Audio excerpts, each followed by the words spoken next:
So the title of this presentation is Theory of Change, what it is and what people think it is. And I want to just acknowledge here that the tone of this subtitle could be read as a bit arrogant. You could interpret this subtitle to imply that I'm saying that people have their notions of what a theory of change is, but I'm going to cut through all of that and tell you what it really is. But actually, that's not the intended meaning of the subtitle. What I really want to get across is that it's important to know what a theory of change is, but it's also important to understand how different people use the term, even if those uses don't always align with your understanding of the concept. And so in that spirit, I'm going to share a framework that both defines the concept of theory of change and also maps out the practical reality of theory of change, which is that there are variations of this tool that you'll come across in practice. Okay, so with all that said, let's start with a couple of quick definitions. I figure a good place to start is the Center for Theory of Change.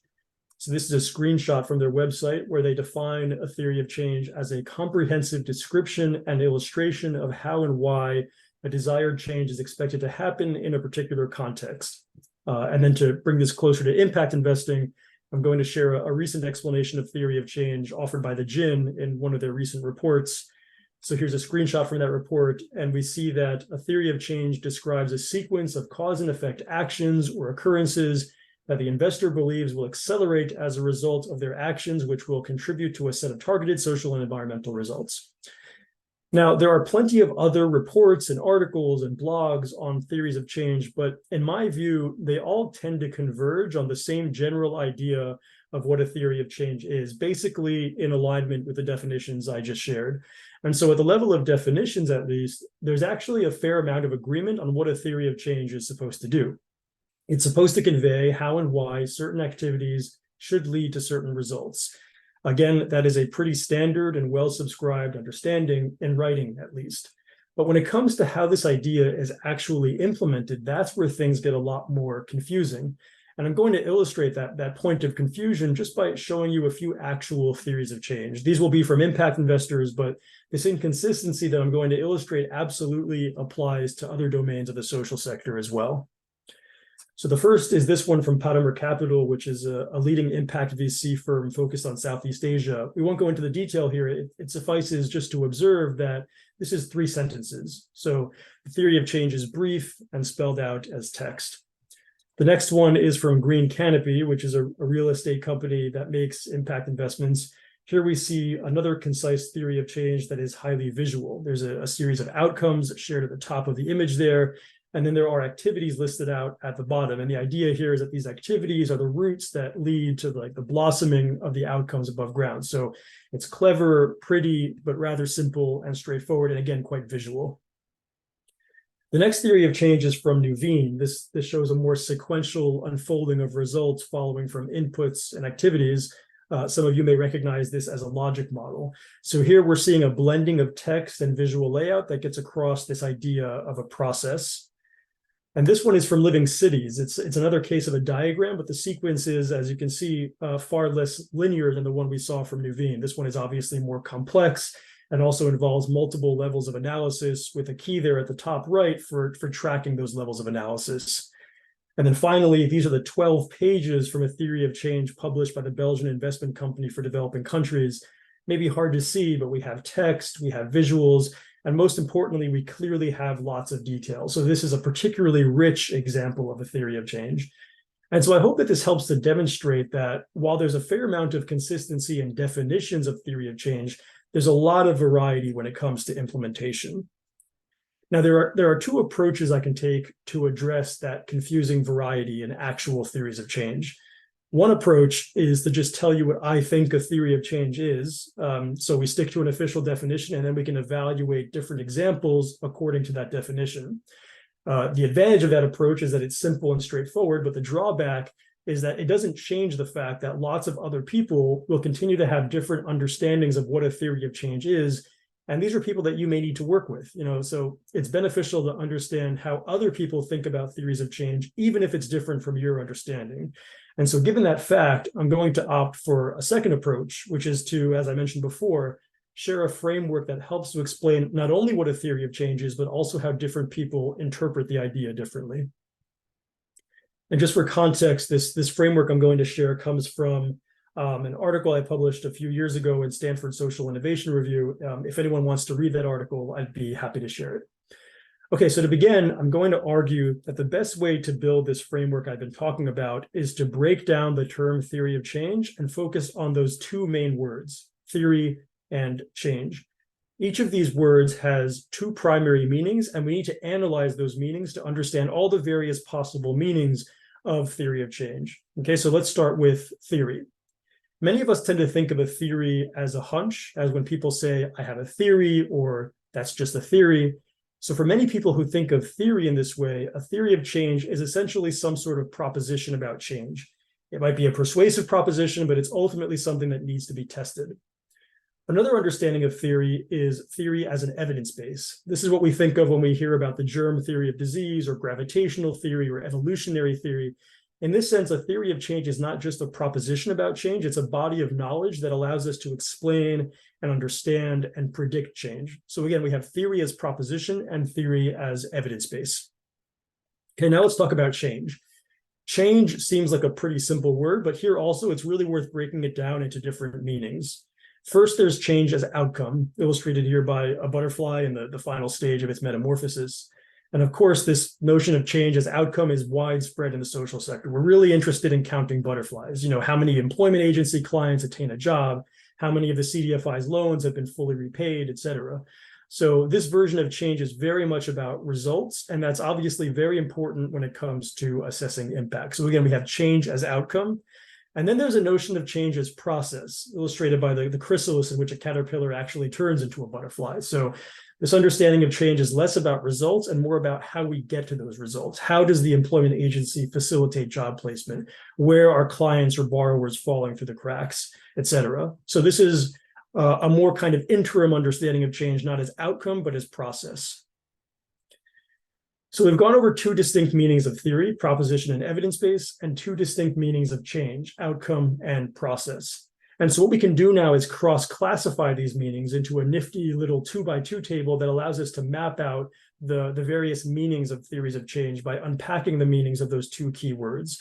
So each quadrant of the table in gray poses a unique consideration based on a particular combination of those meanings. And I just want to note that I'm using the word intervention to refer to some sort of organized activity that aims to create a positive change in the world. That might be a specific investment, it might be an entire portfolio, it might be an entire organization. So I'm encompassing all of that within the term intervention. So now I want to run through each of these questions and talk about how each reflects a particular dimension of a theory of change. So let's start with that upper left one at the intersection of theory as proposition and change as outcome. So here we're dealing with a proposition about what the outcome or outcomes of an intervention should be. So the question is, what is the intervention trying to achieve? This version of the theory of change is often quite short and punchy and really quite interchangeable often with a mission statement. It's very high level, so it may be expressed in just a few sentences or perhaps even just one sentence.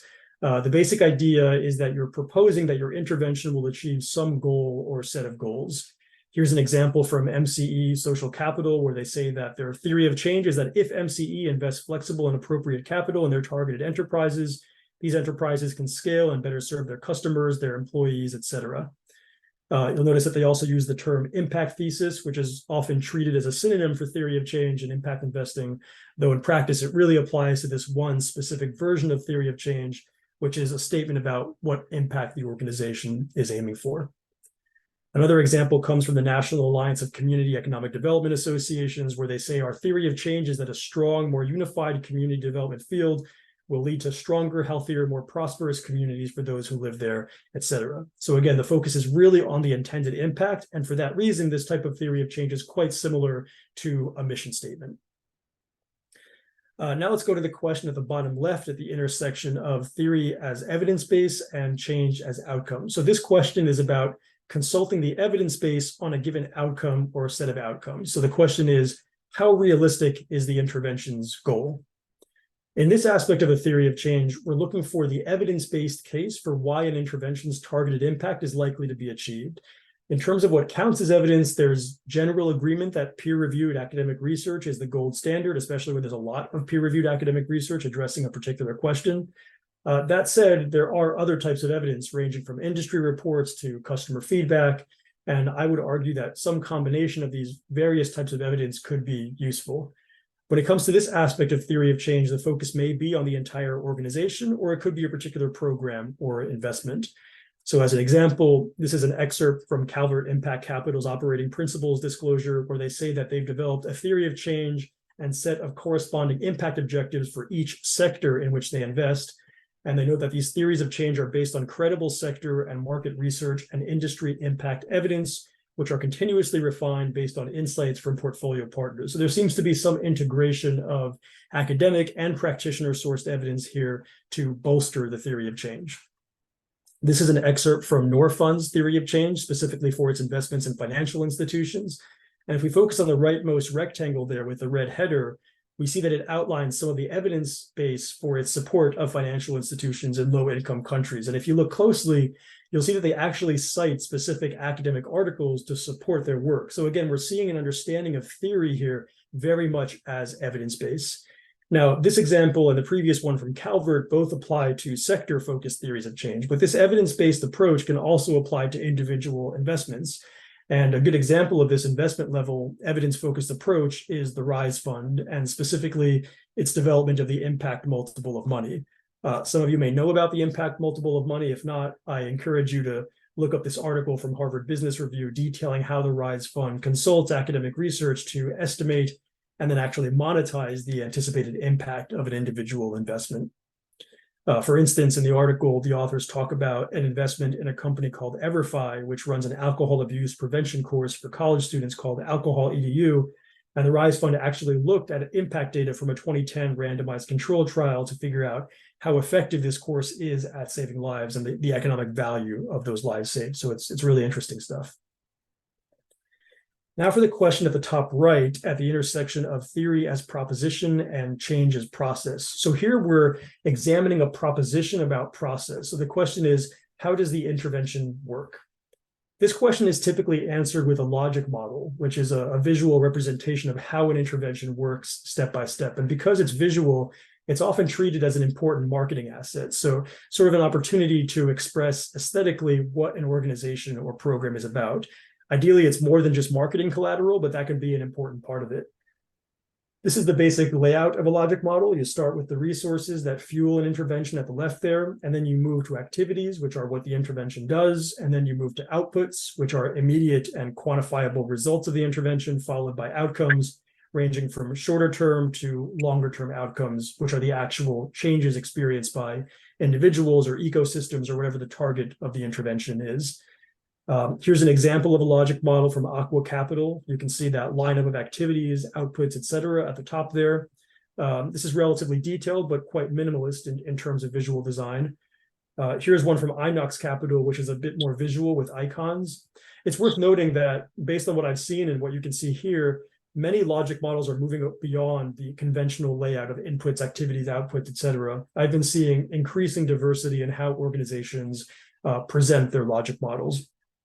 For example, here's a logic model from an impact investing firm called Good and Well, and you can see that they have a section in their logic model detailing the rationale for their activities. In Norfund's logic model for its clean energy investments, you can see in the leftmost part of the logic model that they spell out the problems they're addressing, and then at the bottom there, they lay out the assumptions that need to hold to achieve their targeted outcomes. So it's good practice to include this additional information, rationale, assumptions, et cetera, but it does make the logic model busier, and there's a trade-off to consider there, which I'll talk about more soon. So the final part of this framework is at the bottom right, at the intersection of theory as evidence-based and change as process. So here we're checking the evidence base, not just on how attainable a goal is in general, but also on the various options for getting to that goal. And the question is, how does the intervention align with best practices? So here we're drilling down into the details of the process through which an intervention works and what we know about how those details affect the impact of the intervention. Again, academic evidence is considered best, but ideally we're triangulating across different types of evidence. Now, to illustrate how this dimension is different from the one relating to evidence-based and outcomes, I want to go back to the RISE Fund's impact multiple of money, which I mentioned earlier. As I noted before, they refer to this example of this alcohol abuse prevention program for college students created by EverFi, and they cite an academic article demonstrating an 11% reduction in alcohol-related incidents on college campuses. Now, that's great, but if you look at the article they cite, we see that the authors lay out a variety of recommendations for how to sustain and enhance that impact. For example, the authors advise that these alcohol abuse prevention programs be offered in conjunction with campus policies and practices that address college drinking culture, such as those recommended by the task force of the National Advisory Council on Alcohol Abuse.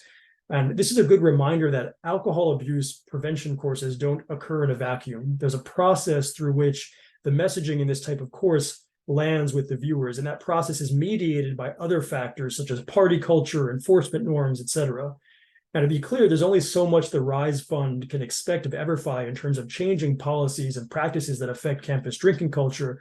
But as they're putting together the theory of change for their investment in EverFi, it's important to know about these contextual factors and to determine whether the company's management is aware of these factors. And this is a great way to not only get a more comprehensive view of potential impact, but also to just get smart about the problem being targeted here. And on that point, I want to give a shout out to some of the work that Impact Frontiers has done recently on systems mapping. You should look up this presentation on YouTube. I'm sharing the cover page here with the title. It's a really great overview of how to think about the various elements of systems and processes, such as how an alcohol abuse prevention course interacts with different features of campus culture, university policy, et cetera. And again, an important part of understanding systems and processes in this way is consulting evidence base. So we've gone through all of the questions and reviewed lots of examples, and at this point, it might be helpful to take stock. So again, we've gone over 4 distinct questions that comprise theories of change. We've gone over various levels of analysis to which theories of change can apply: the individual investment, a portfolio, a fund, the overarching investment management company. We've reviewed theories of change with different levels of detail, from a few sentences to a dozen pages. And we've also seen various approaches to visual design, which can be an important aspect of theories of change. So we've gone over a lot, and at this point, some of you may be asking yourself, what specifically should we be doing? Should we have a logic model? Should we have one of those 12-page documents? Should we have a simple paragraph? Which version of a theory of change should we use? To answer that question, I think it's useful to think of a theory of change as sometimes more as a product and sometimes more as a protocol. As a product, we can think of a theory of change as something that reflects your team's consensus on what your organization or intervention is trying to do and how it does it. This can be updated periodically, but between iterations, it is essentially a static document or image that can be retrieved on demand. This can certainly be relevant to strategy, but it often functions largely as a communications tool, a way to explain to stakeholders what you're all about. And accordingly, this tends to apply to your organization, not to individual investments you're considering. Now, when it comes to theory of change as a product, you want to take a selective approach to the 4 questions we covered based on the audience. Try to understand if the LP or board member or whoever it is, try to understand how they're thinking about a theory of change. You know, they might want that first relatively simple version we talked about, where it's mostly an augmented mission statement, or they might want more of a logic model, or they might want a review of the evidence base, or all of the above. So you may want to engage 1, 2, 3, or all 4 of the questions in that framework I shared, again, depending on what the audience is looking for.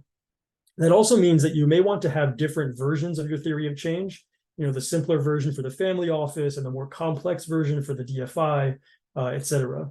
In general, though, I like to recommend that you err on the side of being more high level and more intuitive. As a product, as a communications tool, you don't want something that's painful to read. You know, it should be sleek, relatively straightforward, and easy on the eyes. If you want to add assumptions and rationales and other contextual factors, even though your stakeholder is not asking for it, you know, consider an appendix or some sort of supplementary document. When it comes to the core content of the theory of change itself, less really is often more, unless, again, there's a specific request for more detail.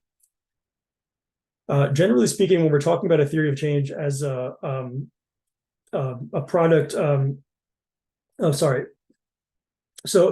referring to this idea of a theory of change as a product. We're really referring to those top 2 questions of this framework that correspond to theory as proposition. So getting into the specifics of evidence just requires more detail, more space, more time. So in my experience and observation, the details of the evidence base are usually beyond the scope of this function of a theory of change. Now, as a protocol, as a theory of change is not so much a static image or a document, rather it's a series of questions you continually ask when evaluating something. In this case, you don't want to take a selective approach, you want to take an exhaustive approach. You really want to engage deeply with each of the questions that we reviewed and get into all the specifics and details. This is often most helpful at the level of individual investments. And for that reason, it's often helpful to integrate these 4 questions into any existing rubrics or procedures that you already have in place for due diligence. So when someone asks if you understand the theory of change for a potential investment, you should be able to answer all of those questions. What kind of impact is the business trying to achieve? What's the evidence base for achieving that impact? How does the business go about trying to achieve that impact? And is that approach in keeping with what we understand about best practices? Okay, so to summarize my presentation, the theory of change concept is very popular in the social sector, but there's a lot of variety in how the concept is put into practice, as I've illustrated with the examples I've shared. To address this variety and confusion, I've presented a framework for hopefully understanding both the questions that a technically complete theory of change addresses and all the different components or focus areas that different colleagues or stakeholders may emphasize to varying degrees. In terms of how to engage these questions, I think it's useful to think of a theory of change sometimes as a product and sometimes as more of a protocol. When you're creating a product version of a theory of change for external communications, you want to take a selective approach to the questions based on what your audience is looking for. And when you're using theory of change as a protocol for internal strategy and planning, you want to take an exhaustive approach to the questions and really get into all of those details. Okay, so I think that's about 20 or 25 minutes. I'm going to cap it there. Just thank you again for hanging in with me there, and I'm looking forward to taking any questions you might have. Okay. Hopefully that wasn't too dense. I'd like to pack a lot of information into 20 or so minutes, but hopefully we can unpack it some more here in the Q&A. Yeah, that was. So Peter, are you going to be okay? Yeah, sorry, I was just about to jump in and just say thank you, and that was extremely useful personally for me, for my understanding of this issue. It's something I've been reading about more, but was getting a little bit lost in the weeds. So I personally really appreciate that. And if anybody has any questions, if you could please raise your hand, and we'll just take them as they come.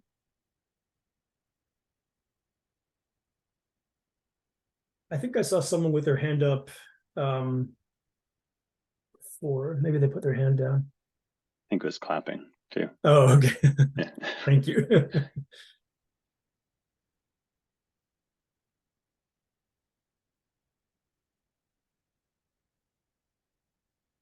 So in the chat, are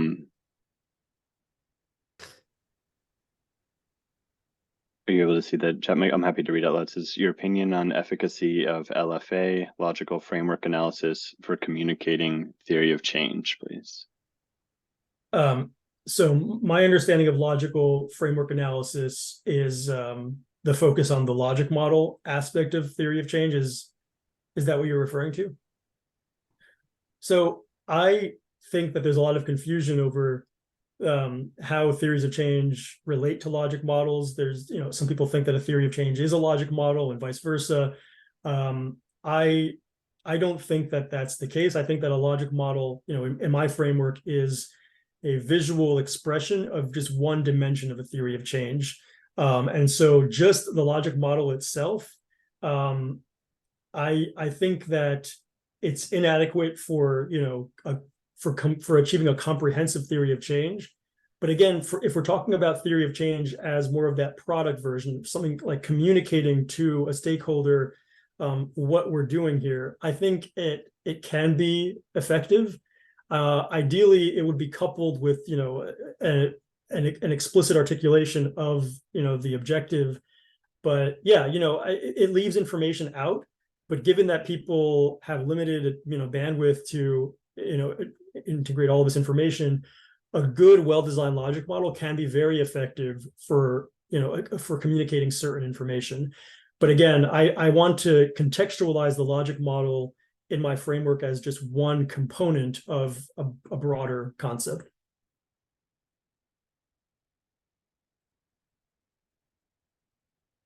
Thanks. Sylvia?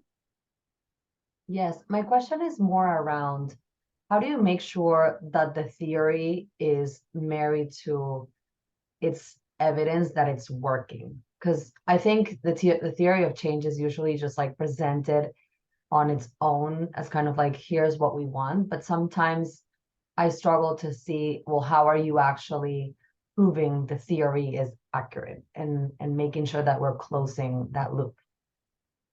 I think this depends on the specific domain of impact that we're talking about. In some cases, I'd say perhaps even in most cases, I personally think that it is not the job of practitioners to prove that a theory works. Again, it depends on which specific impact area we're focused on. But like, let's take an example, like, distribution of vaccines, the distribution of the MMR vaccine.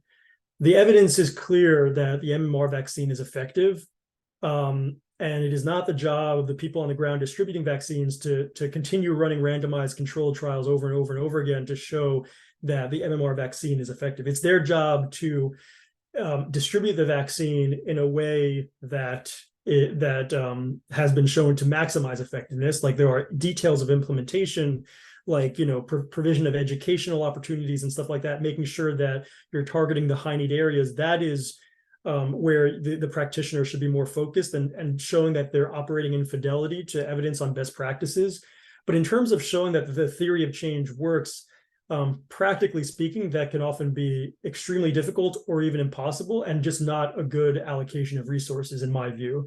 So again, I just want to note that there is variation here in terms of like specific context, but in general, I do see a division of labor between the practitioners implementing these interventions and mostly academics and think tank types who have the resourcing and the budget and the staff to do the kinds of rigorous analyses that actually validate the theory of change. And that's why I think that practitioners ideally draw on that evidence as they're designing programs. Thanks. If we could go to Laura, please, and then we'll go to a question in the chat afterwards. Hi, thank you so much, Michael. I really appreciated this framework and just how it crystallized the different uses and purposes of theory of change. Just like brought what is often very complex to explain to a really elegant framework. So thank you so much for that. When I'm talking, especially to social entrepreneurs about why a theory of change would be a helpful exercise for them to go through, I often talk about a few different purposes. I talk about like theory of change as conversation, like an internal conversation and consensus builder, which you spoke to. Theory of change as communication tool. Theory of change as a map for metrics. So to like help you identify which metrics, before you dive straight into the IRIS database, like this actually can kind of spell out for you what metrics to choose that you might want to measure along that chain. And then theory of change as a way to generate assumptions to test as sort of like internal learning questions. And I'm curious about that third one, that like metrics map piece, and where like that is often, a really strong use case for like why to go through the exercise of a theory of change to actually help you identify what to measure on each level of that. Maybe a sort of a logical framework type of analysis or approach. Where do you see that fitting into your 2x2, the sort of use of theory of change as a guide for what to measure? That's an interesting question. I think that you can draw on metrics I don't know if I would assign it to like one quadrant. But I think but I do agree with your broader point that a theory of change is extremely relevant to choosing metrics. And I think that the way I think about it, and I'm still sort of thinking about this, but there are basically three types of impact metrics, like speaking in broad terms. There's efficacy metrics, which just get to how effective, how much impact, or whether there is impact happening in the intervention. There's volume metrics, which just speak to the scope of the intervention, how many lives are affected, et cetera. And then there's what I call alignment metrics, which are metrics, and they don't have to be quantitative, they can also be qualitative data. Alignment data speaks to whether an intervention is operating in fidelity to the motivating theory of change, right? So for example, I gave this example recently in a presentation this company in California called Revolution Foods. It's all about getting healthy, culturally appropriate meals to K through 12 students across, regardless of socioeconomic profile.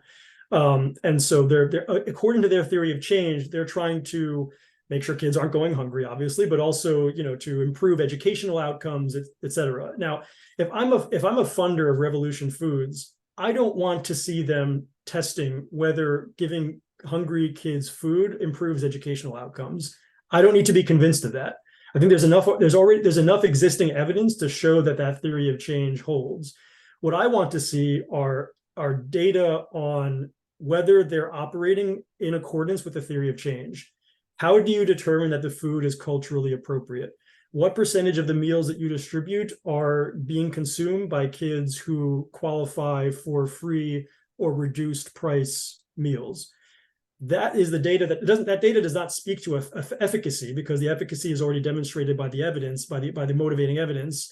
It doesn't necessarily speak to volume either. I mean, volume is relatively straightforward. Alignment is something that shows that the theory of change is intact in how Revolution Foods is carrying out its programs and services. So that's where I think metrics and kind of impact data become really relevant when we're thinking about a theory of change. Great. Thank you, Laura. Thank you, Michael. There's a question in the chat. It says, maybe one practical question. Do you have an opinion on hiring a third party to help articulate the theory of change for investors? And if so, can you please share a few names? I think that it can be helpful. It depends on what kind of resources you have in-house. But sometimes it can often be helpful to bring in an outsider perspective to facilitate that. Since she just spoke up, I believe Laura does this kind of work. So, and I've heard great things. So I'll endorse her here in real time.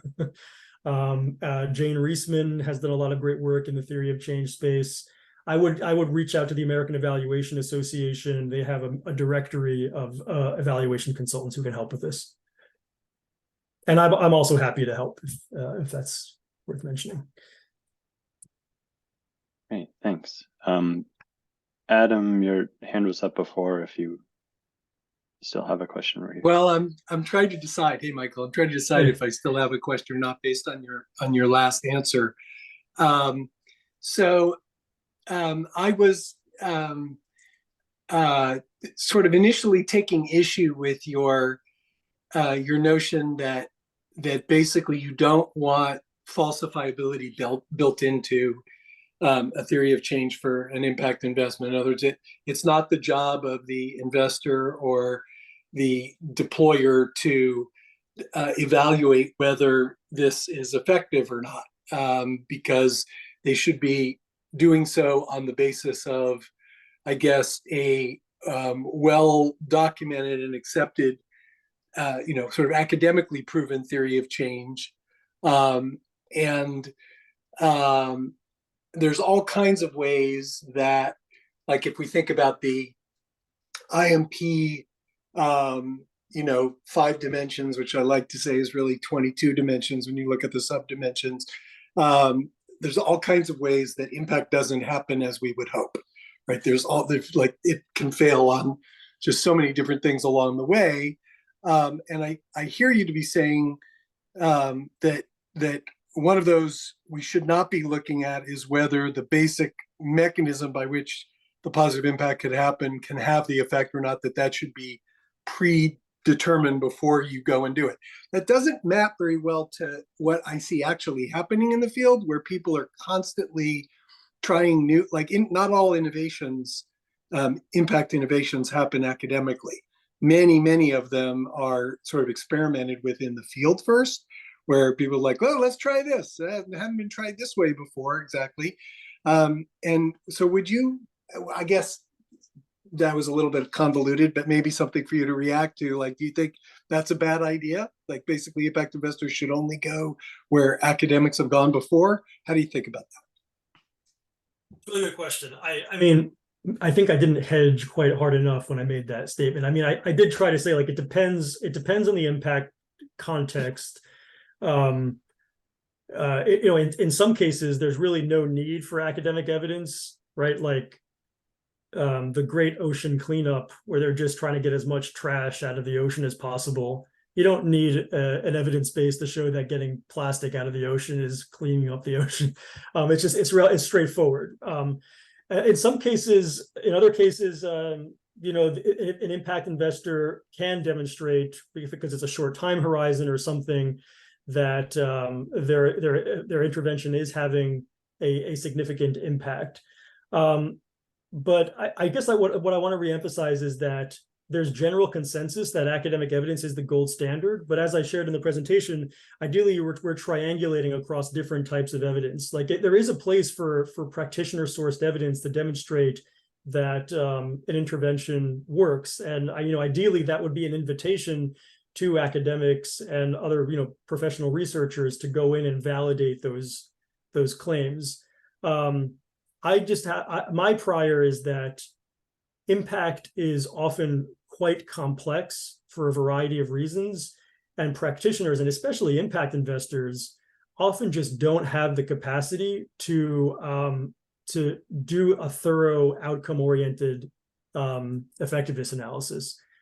And sometimes you can sort of cut the Gordian knot, so to speak, and just ask stakeholders, was this impactful? Which is kind of like the model of 60 decibels. 60 decibels, yeah. Which is interesting. So I don't want to discount that. That is a case where impact investors can furnish evidence to the field that something might be working. But I would not consider that definitive. There are all sorts of known biases when it comes to stakeholder feedback. Courtesy bias, acquiescence bias.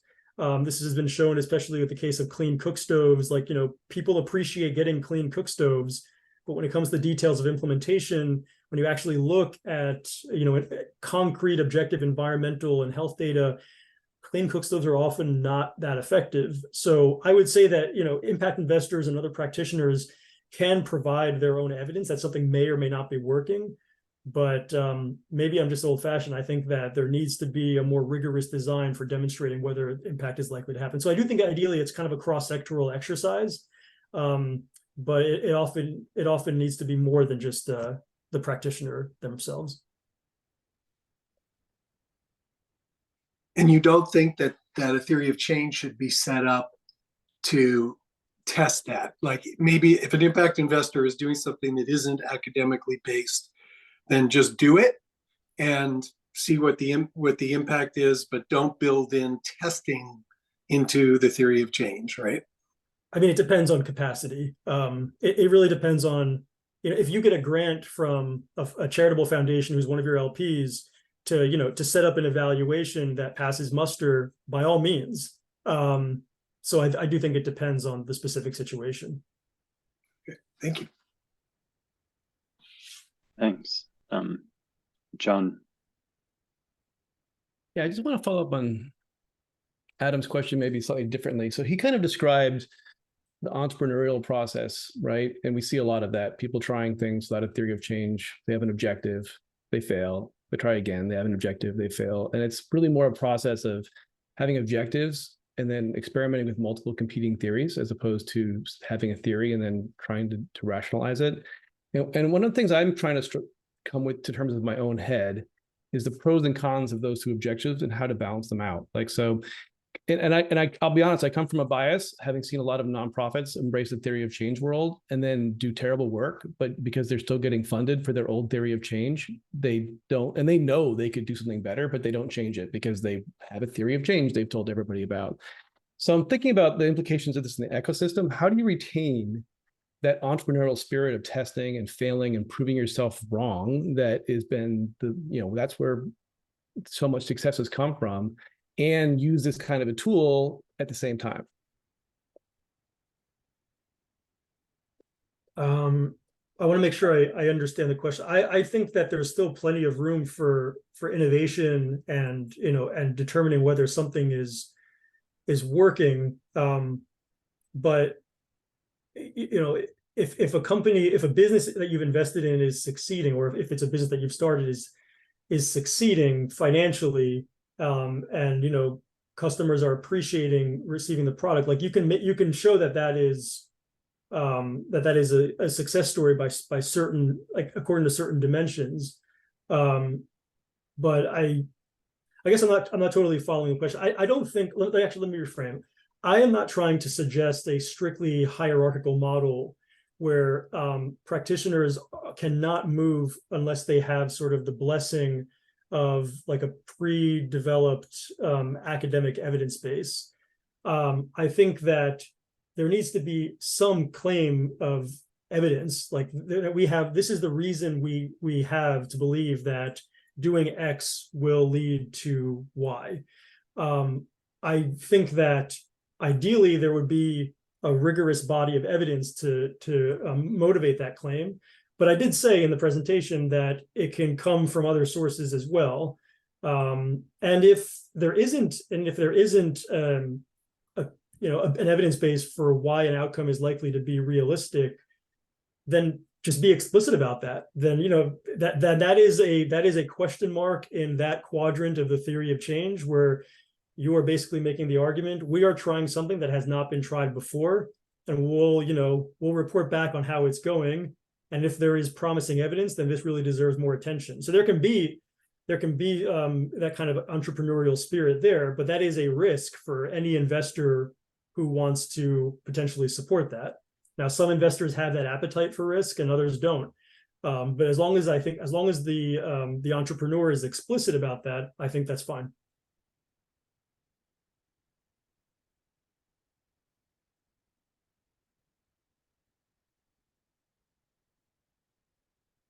Sorry, was there a question in the chat here that we missed, or?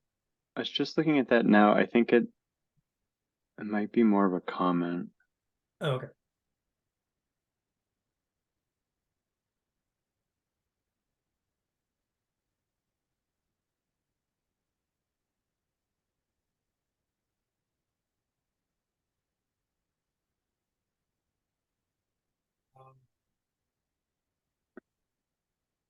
Well, maybe have we addressed all the questions, or is there anything else that folks would like to ask?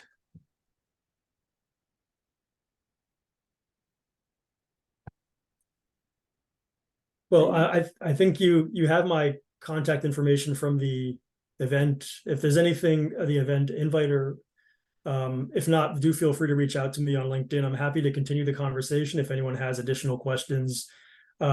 This is very much this is a framework that I stand by, but I'm definitely open to elaborating on it and perhaps even revising it. If anyone wants to share a critique, I'm always happy to hear that. So please don't hesitate to reach out. And thanks very much, Peter and Impact Frontiers for hosting this. Thank you, Michael, and thank you everybody for being here. We really appreciate it. And yeah, this was fantastic. Thanks so much, Michael. Peter, would you mind staying on just for a minute?